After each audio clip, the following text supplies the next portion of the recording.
పూరి జగన్నాథ్ గారు. ఎందుకో మిమ్మల్ని చూడగానే నాకు ఆ 2 టక్‌మని వచ్చేస్తాయి మైండ్‌లోకి. అసలు పూరి గారితో ఎలా భయ్యా పరిచయం మీకు? పూరి గారితో పరిచయం నాకు ఇక్కడ హైదరాబాద్‌లోనే మనకి అక్కడ ఎల్లారెడ్డిగూడలో కేఫ్ ఉండేది. ఆ! అక్కడ నేను ఫస్ట్ తనని కలిసాను నేను. సారీ ఎల్లారెడ్డిగూడ కాదు కృష్ణానగర్‌లో. హ్మ్. కృష్ణానగర్‌లో వీళ్ళు అక్కడ పొట్టివేరే గారని అప్పుడు అవును తెలుసు నాకు. ఆర్టిస్ట్ ఉండేవారు కదా! ఆయన ఎస్టీడీ బూత్. సందులో ఉండేవారన్నమాట వీళ్ళు. హ్మ్. నేను అప్పుడు మధురా నగర్‌లో ఉండేవాడినన్నమాట. అప్పుడు ఇటుపక్క వచ్చినప్పుడు చాయ్ తాగడానికి అక్కడ కృష్ణానగర్‌లో కేఫ్‌లో ఉన్నప్పుడు అక్కడ పరిచయం అయ్యాడు తను. ఆ పరిచయం అంటే వాళ్ళంతా ఆల్రెడీ వచ్చి మధు ఫిల్మ్ ఇన్స్టిట్యూట్‌లో వాళ్ళందరూ ట్రైనింగ్ 86, 87 బ్యాచ్. మొత్తం అంతా. ఆ తర్వాత కలిసి స్ట్రగ్లింగ్ పీరియడ్‌లోనే అందరం అలా షేర్ చేసుకునేవాళ్ళం. అప్పుడు తనకు ఒకసారి ఒక సింగిల్ ఎపిసోడ్ ఏదో డైరెక్ట్ చేసే అవకాశం వచ్చింది తనకి. వచ్చినప్పుడు దానిలో నన్ను హీరోగా పెట్టాడు ఓహ్! తను. ఓహ్! ఆ తర్వాత కూడా చాలా టెలిఫిల్మ్స్ వాటిల్లో కూడా నన్ను మెయిన్ లీడ్‌గా పెట్టి తను తీసేవాడనమాట.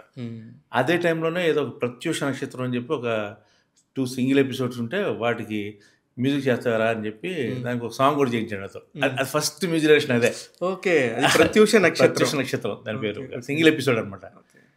ఆ తర్వాత మళ్ళా నాకు జెమినీ టీవీలో ఈ యాంకరింగ్ ప్రోగ్రామ్స్ అన్నిటిలో ఎవర్స్ లవింగ్ లీవ్ అయ్యి వస్తా చిన్నగా. తర్వాత ఆ జర్నీ అలా కొనసాగింది. ఆ జర్నీ అంటే మీతో ఒకసారి పరిచయం అయిపోతే సచేంత వరకు ఇంకా కంటిన్యూ అవ్వాల్సిందే. అంతే అంతే. అంటే దీన్ని మనస్ఫూర్తిగా నమ్మితే అంత వాళ్ళతో పాటు అలాగే ట్రావెల్ చేస్తాను నేను. అంటే స్వార్థం ఉండదంటాను ఫ్రెండ్షిప్‌లో ఎప్పుడు కూడా స్వార్థం ఉండకుండా ట్రావెల్ చేయగలిగితే అది మంచి ఫ్రెండ్షిప్ అవుతుంది బేసిక్‌గా. అయితే పూరి జగన్నాథ్ గారి కెరియర్‌కి మొదటి హీరో మీరేనంటారు. నేను డెఫినెట్‌గా ఎందుకంటే ఆ సింగిల్ ఎపిసోడ్స్ అన్నిట్లో నేనే చేశాను హీరోగా. ఎన్ని ఎపిసోడ్లు చేసి ఉంటారు? చాలా ఉంటాయి. తను అప్పట్లో చాలా చేశాడు తను వాటన్నిటిలో. అండ్ అప్పుడు ఈ జెమినీలోనూ దేంట్లోనూ టీవీ సీరియల్స్‌కి వాళ్ళు కాల్ ఫర్ చేసినప్పుడు ఒక 3 సబ్జెక్టులు సబ్మిట్ చేశాడు.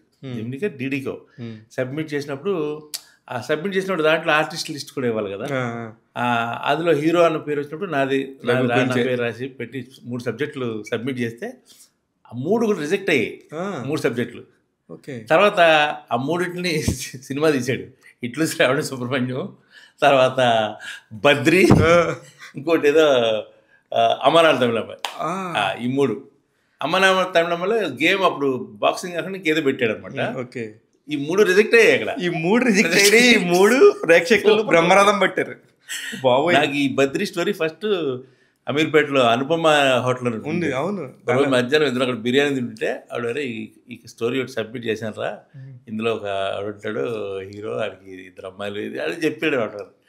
అది రిజెక్ట్ అయింది సబ్జెక్ట్. అది బా కొన్ని గమ్మత్తుగా నిజంగా హిస్టరీ ఎలాగా మారుతుంది. కానీ ఏం మాట కాబట్టి అప్పుడు తను ఇంటి దగ్గర నుంచి వచ్చే డబ్బులు కావచ్చు, లేకపోతే ఇక్కడ తను ఏదో అప్పుడు చేసేవాడు, తను వర్క్స్ అవి చేసేవాడు, డిజైనింగ్ వర్క్స్ అవి చేసేవాడు. అప్పటికి రామ్ గోపాలం గారి దగ్గర జాయిన్ లేదు ఇవన్నీ లేదు.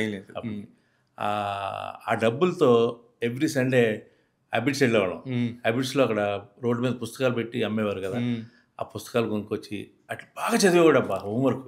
అప్పుడే ఎన్ని స్క్రిప్ట్స్ ఉండేవో, ఇంత కట్టలు ఉండేవి తన దగ్గర.